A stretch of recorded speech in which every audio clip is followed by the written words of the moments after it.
एक मुलाकात ऐसी शख्सियतों के साथ जिन्होंने दिया है अपने जीवन को एक नया मुकाम। रूबरू कराएंगे ऐसी कुछ हस्तियों के साथ एक खास शख्सियत के साथ मुलाकात जयदेव पटेल के साथ नंबर 1 इंडिया न्यूज पर। नमस्कार व्यूअर्स, मैं जयदेव पटेल और आप देख रहे हैं नंबर 1 इंडिया न्यूज। आपका एक बार फिर स्वागत है एक खास शख्सियत के साथ मुलाकात प्रोग्राम में। आज हमारे साथ खास मेहमान राजनीतिक विश्लेषक संजय उनियाल। संजय जी, आपका बहुत बहुत स्वागत है आज हमारे प्रोग्राम में।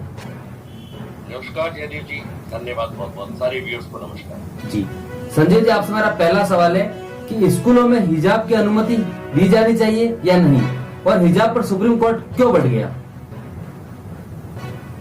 जी, मुझे ऐसा लगता है जयदेव कि हिजाब पर जो आपने मेरे से पर्सनल पूछा, तो स्कूलों में, एजुकेशनल इंस्टीट्यूट्स में अगर मेरी पर्सनल राय लेना चाहते हैं तो इसमें हिजाब के लिए कंपल्सरी होना बिल्कुल भी उचित नहीं है। और कर्नाटक हाई कोर्ट ने जो जीओ ऑर्डर था कर्नाटक गवर्नमेंट का, उसको ये एंडोर्स किया, उसको अप्रूव किया, और आज भी जस्टिस हेमंत ने उसको अपहेल्ड किया।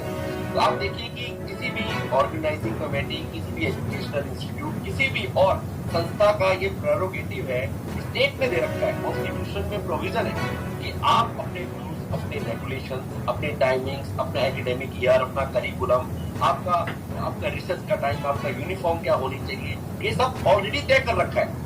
तो आप उसमें, मुझे नहीं लगता कि हिजाब के बीच में आप डाल के उसको गड़बड़ा सकते हैं, क्योंकि ऐसे तो डिसिप्लिन, एजुकेशन और स्टूडेंट, इन तीनों की जो कॉम्प्लीमेंट्री एक दूसरे को है, सिंक्रोनाइजेशन है, वो खत्म करेंगे आप। खत्म करने से एजुकेशन पॉलिसी डाइल्यूट होती है, एजुकेशन डाइल्यूट होगी इस देश में। तो ये मेरा पर्सनल व्यूज है। परंतु अगर हम जज साहब की, जो आपने अभी पूछा कि आज जस्टिस, जो सुप्रीम कोर्ट का जस्टिस था, वो डाइवर्टेड था, बिल्कुल आपस में डिवाइडेड था, और दोनों देवर पोल्स अपार्ट। ये हमारे कॉन्स्टिट्यूशन की ब्यूटी भी है, और ये हमारे सिस्टम की एक जो है अपने आप में सराहनीय काम है, जिसको हम बहुत अच्छे तरीके से एग्जीक्यूट करते हैं इतने सालों से। अब मैं आपको ये बताना चाहता हूँ, जस्टिस हेमंत गुप्ता ने बोला कि कर्नाटक हाई कोर्ट ने बिल्कुल ठीक फैसला दिया है। उन्होंने 11 पॉइंट्स रखे और उसमें आर्टिकल 25, आर्टिकल 19 का जिक्र किया, जिसमें कॉन्स्टिट्यूशन में ये क्लैरिटी से बताया गया है कि अरे भाई, एजुकेशनल इंस्टीट्यूट का, स्टेट का प्रेरोगेटिव आप इंटरमिक्स ना करें, जो अभी आपको पहले भी बता रहा था। परंतु जस्टिस धूलिया ने एक बहुत अजीब सा जजमेंट, अजीब सा क्या, अभी जो कॉन्स्टिट्यूशन बेंच को ये रेफर होगा, क्योंकि 2 जज बेंच अलग अलग जा रहे थे, तो इससे constitution chief justice of India decide करेंगे कि वो 3 का हो या 5 का हो। वो इसलिए होता है और कि जिससे अगर 2-2 होंगे तो फिर डिवाइड हो जाएगा, तो इसीलिए 3 की होगी। तो अगर 2 एक तरफ होंगे, एक तरफ, तो 2 इशू जैसे कि मैचेस में होता है, ऐसा होगा। और 5 की होगी तो 3 हो सकता है, तब भी एक फैसला जो है वो माना जाता है, जो 3 वाला है। तो अब मैं आपको ये बताता हूँ, जस्टिस धूलिया, जो कि सुधांशु धूलिया है, उन्होंने अभी बताया, अभी उनकी जो रिपोर्ट आई, उसमें उन्होंने बोला कि ये सोशल मुद्दा है, और ये प्रेरोगेटिव उस बच्ची का है, उस स्टूडेंट का है कि वो बेशक हिजाब पहने या ना पहने, ये उसका प्रेरोगेटिव। अब मैं आपको ईरान के मसले से, ईरान की एक जो है इंसिडेंट से जो चल रहा है लगातार, 22 साल की अबीनी को क्या हल किया वहां की मोरल पुलिस ने, और क्यों किया? क्योंकि वहां पर ये मुद्दा ओपन है, इशू ओपन है, और कॉन्स्टिट्यूशन को प्रिवेल नहीं किया जा रहा। और यही लगभग मुद्दा जस्टिस धूलिया की डेफिनेशन में, जस्टिस धूलिया की जो पार्ट आपने आज उन्होंने किया है, उसमें नजर आता है कैसे कि जब आप ये कहते हैं कि बच्चे का प्रेरोगेटिव है, वो पहन की जाए या ना पहन की जाए। पहली बात तो कोई प्रेरोगेटिव बच्चे का नहीं हो सकता। क्यों नहीं हो सकता? क्योंकि अगर मुझे ये कहा जाए कि मुझे एग्जाम देना है, नहीं देना है, तो मैं कैसे दूंगा एग्जाम? बच्चे को कैसे पता आपको एग्जाम देना है? आपने यूनिफॉर्म पहनी है, नहीं पहनी, तो आपके लिए आपको क्लैरिटी से बताना होगा आपको यूनिफॉर्म पहननी है बच्चे, और ये यूनिफॉर्म के पार्ट एंड पार्सल हो पहनी। पर अगर आपने इशू को ओपन छोड़ दिया कि उसका प्रेरोगेटिव है, तो आपने किसको स्पेस दिया? आपने स्पेस दिया, आपके करोड़ों दर्शक जयदेव भी जानना चाहेंगे कि मैं एक जो आर्गुमेंट कर रहा हूँ, या अगले बेंच में आपका जजमेंट जाएगा तो आप देखना ये आर्गुमेंट होगा कि अगर आप इसको ओपन छोड़ देंगे तो मोरल पुलिस, जो कि ईरान में खतरनाक रोल प्ले कर रही है, लगातार उस बच्ची को उठा के ले जाते हैं, 12 घंटे उसको बंद करते हैं, मिर्चों में लगातार उसके हाथ को डुबो के रखते हैं, हाथ फूट जाते हैं, क्योंकि उसने हिजाब को पहना हुआ था, पर ठीक ढंग से नहीं पहना हुआ था। अरे भैया, तुम मोरल पुलिस को एक्सक्यूज दे रहे हो, मोरल पुलिस को आप प्लेटफॉर्म दे रहे हो, ये कह के कि जो उसका प्रेरोगेटिव है। अगर उस बच्ची ने हिजाब नहीं पहना तो मोरल पुलिस, जो कि आपने जो कैसे सर सन से जुदा वाली मत कितना, उस बच्ची को भी वही हाल करेगी, जिसके लिए रिस्पॉन्सिबिलिटी किसकी होगी? सुप्रीम कोर्ट की रिस्पॉन्सिबिलिटी होगी, क्योंकि उसने इस इशू को टच नहीं किया था। क्यों नहीं किया था? So many reason. परंतु एक बात और मैं कहना चाहता हूँ आपको जयदेव, मैं पूरा कर पाऊंगा या आप कुछ और पूछना चाहेंगे तो बात पूछ सके? जी, मेरा अगला सवाल भी है सर आपसे कि संजय जी, समाजवादी पार्टी के नेता शफीकुर बर्क रहमान ने कहा कि हिजाब नहीं पहनने से समाज में आवारगी बढ़ जाएगी, माहौल खराब हो जाएगा समाज का, इस पर क्या करेंगे आप? अरे भैया, अभी आवारगी नहीं हो रही क्या? अभी क्या इससे आवारगी से क्या लेके आएगा? ईरान में जो आपने किया हुआ है, ईरान के लोगों के साथ, ईरान की बच्चियों के साथ, ईरान के लेडीज के साथ इतने बड़े स्तर पर जो है आपका आक्रोश हो रहा है, और आप ऐसी जमीन की बात कर रहे हैं जिस जमीन पर जो है मक्का मदीना मौजूद है, जहाँ से कि असली मुस्लिम माना जाता है। यहाँ तो सब कन्वर्टेड है, सॉरी टू से, और ये सच्चाई है। वहां पर जहाँ आपको हिंदी कह के मक्का मदीना में एक साइड में आपको जो है रिकॉग्निशन की जाती है, वहां पर यह हाल है इस टाइम की वहां की महिलाएं क्या उत्पीड़न निकल कर आ रहा है, क्या तरीके से वो ज्वाइंट होकर आपका बहिष्कार कर रही हैं। तो आप ये कहते हो कि वहां पर जो है बदमाशी बढ़ जाएगी, ये गुंडागर्दी बढ़ जाएगी, ये जो मानसिकता है ना, आप भी जो है अपने आप बुर्का पहन के निकले, आप महिलाओं को क्यों तो आप महिलाओं को क्यों देखना? अब आपके अंदर भी कोई ना कोई रिस्ट्रिक्शन होना चाहिए। ये कोई बात नहीं क्या? ये कौन से जमाने में, कौन से युग में रह रहे हैं? एक तरफ सबरीमाला के लिए आप जो कहते हैं महिलाओं को सारे अधिकार मिलने चाहिए, एक बहुत बड़ा तबका आज वो बिल्कुल चुप हो जाता है।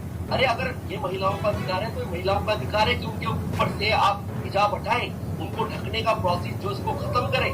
ये जो अपने आप में कॉन्स्टिट्यूशन को प्रिवेल करने की बात नहीं है, ये वो मानसिकता है जो कि बताती है कि इसीलिए महिलाओं को लगातार कमजोर करने का ट्रिपल तलाक को लेकर किसने फैसला लिया है?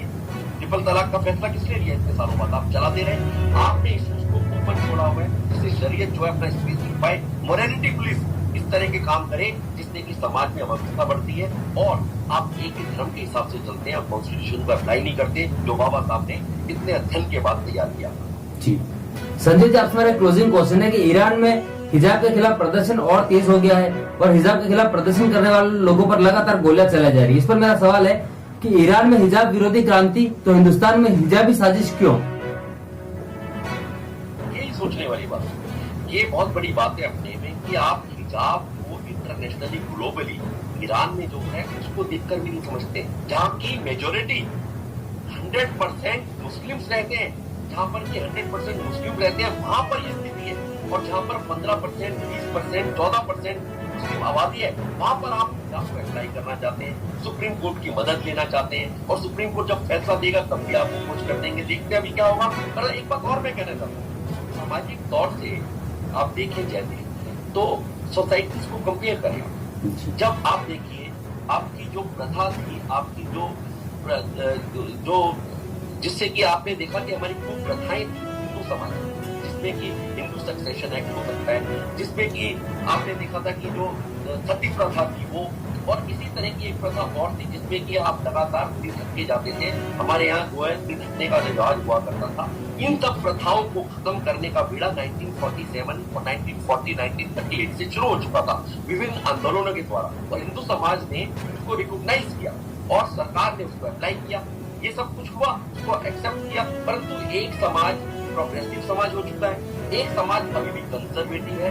उस समाज कंजर्वेटिव समाज की तरह अगर आपने बढ़ना है तो ठीक है भैया, आप ऐसे ही करते रहे। पर हिंदुस्तान में कॉन्स्टिट्यूशन, भारतवर्ष में इस कॉन्स्टिट्यूशन को फॉलो करने के लिए आपको आना ही पड़ेगा, आपको दलीलें देनी पड़ेगी।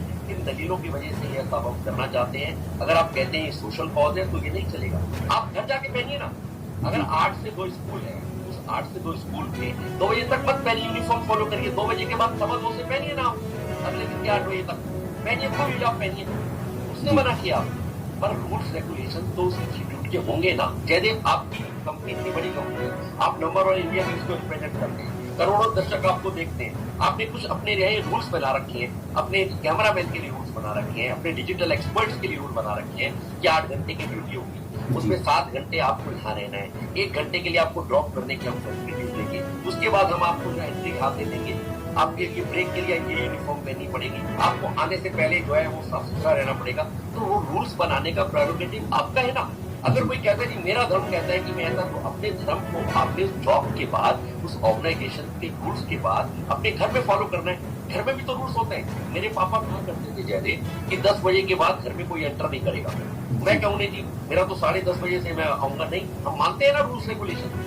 तो रूल्स रेगुलेशन मानना डायरेक्टली प्रिंसिपल स्टेट पॉलिसी और आपका फर्ज है। जैसे आपका फर्ज है, आप फ्री की चीजें, कोविड में आपको फ्री का राशन मिलता है, आपको एग्जाम्पशन मिलता है, फ्री में आपको मकान मिलते हैं, आपका जीरो अकाउंट जो है खुल जाता है इंटरनेट पे, आपके पैसे ट्रांसफर होते हैं पीएम फंड से।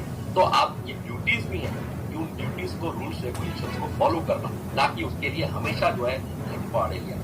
जी संजय जी, आप नंबर इंडिया के समय निकाला, उसके लिए आपको बहुत बहुत धन्यवाद।